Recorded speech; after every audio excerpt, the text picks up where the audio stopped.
Eu gostaria de passar a fala para Hendrik. Hendrik.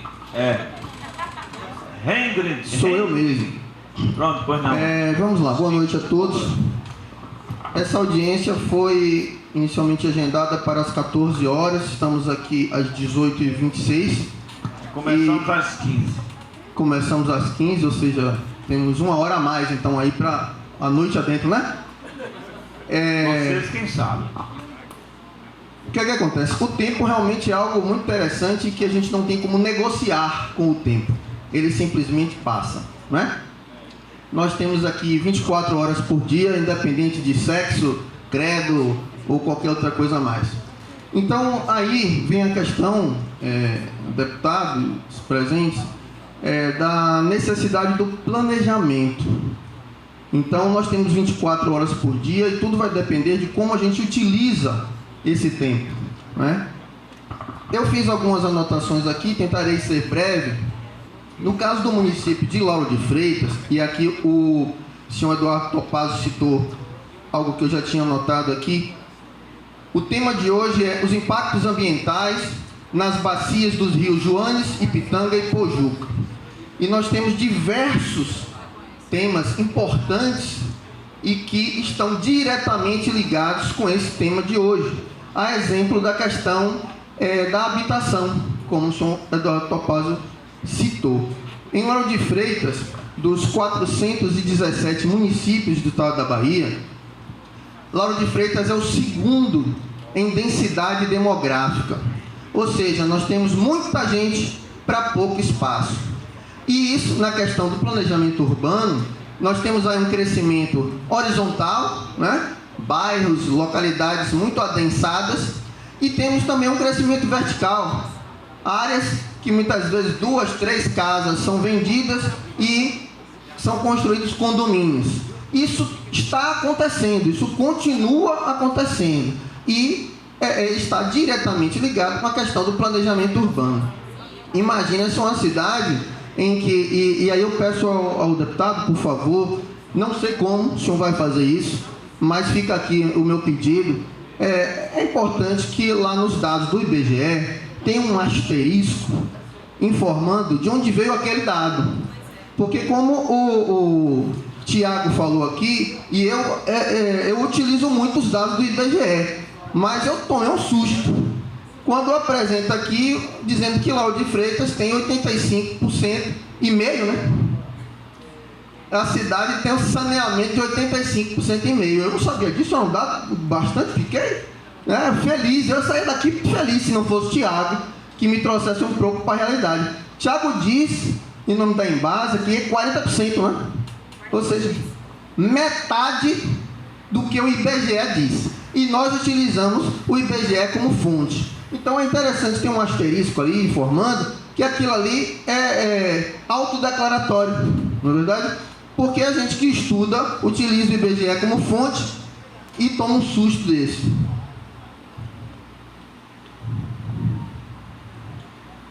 O senhor Eduardo também comentou aqui a respeito da importância da participação da sociedade civil, principalmente da sociedade civil, me parece, no Comitê de Bacias Hidrográficas, né?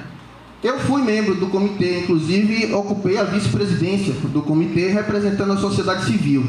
Como ele disse, o comitê é tripartite, nós temos lá a representação do poder público, dos usuários, a exemplo da Embasa, e da sociedade civil. Eu também participei da APA Joanes Ipitanga, e aqui no início dessa audiência, eu fiquei feliz porque após 2 anos de pandemia, eu pude reencontrar aqui pessoas, muitas pessoas, que eu não via há um bom tempo.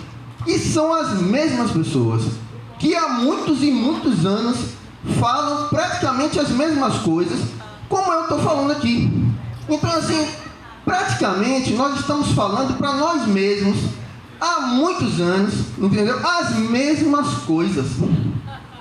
E eu comecei aqui a minha fala falando do tempo. Ou seja, a gente tem aqui, eu tenho 48 anos. Tiago, acho que é mais jovem. Que idade você tem, Tiago? Tiago tem 37 anos. Deu uma aula aqui. Vários professores aqui deram aula aqui. E a gente sabe então tudo. A gente toma essa aula aqui há muitos e muitos anos, a gente sabe tudo, pessoal. A gente sabe o que é que tem que fazer. Talvez a gente não esteja sabendo como fazer. E aí vem a seguinte questão: a sociedade civil tem participado, né? E é uma pena que numa audiência dessa, o momento mais caloroso, que é o que eu gosto, fique sempre para o final. E é no final que a gente tem uma quantidade menor de pessoas. Mas como quantidade não significa qualidade, não é verdade? Eu espero que a gente saia daqui com deliberações. Porque eu não vim aqui à toa e tenho certeza que vocês também não vieram aqui à toa. Não dá para a gente ficar ano após ano falando para a gente mesmo as mesmas coisas e sair daqui e ir para casa usando um espaço como esse apenas para desabafo, né? É importante que a TV Alba esteja gravando, deixe no ar, para que a gente utilize isso como documento e divulgue. Vai sair na íntegra, pode ter certeza, está sendo gravado na íntegra.